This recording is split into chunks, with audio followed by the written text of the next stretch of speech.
ఇన్ని దుర్గుణాలు. ఈ దుర్గుణాలు అనేటువంటి కలిగి కూడా మనుషులు ఎలా ఉన్నారు? పైకి దేవుని భక్తి కలిగినటువంటి.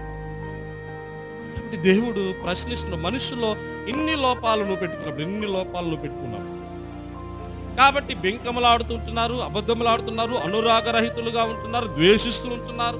కాబట్టి మనుషులు ప్రతినిత్యము కూడా ఒక మనిషి పట్ల చూపించవలసిన ప్రేమను, ఒక మనిషి పట్ల చూపించవలసినటువంటి కృప కలిగినటువంటి స్వభావాన్ని, ఆదరించగలిగినటువంటి స్వభావాన్ని ఇవన్నీ కూడా కోల్పోయి మేమే నీతిమంతులం, మేమే నీతిమంతులం, మేమే నీతిమంతులం. వీళ్ళ గురించి చివరి మాటలు అని అంటాడు కదా, ఎలాంటి మాట అంటే వీరు పైకి భక్తి గల, పైకి భక్తి గల. పైకి భక్తి పండు మనం చూస్తుంటాం, పైకి బాగానే పడదు. మేలి పండు చూడు, మేలుమయ్యుండు పొట్ట విప్పు చూడు. అయ్యో, తిందామని పిల్లలు పోషిస్తే దాని నిండా ఏమున్నాయి?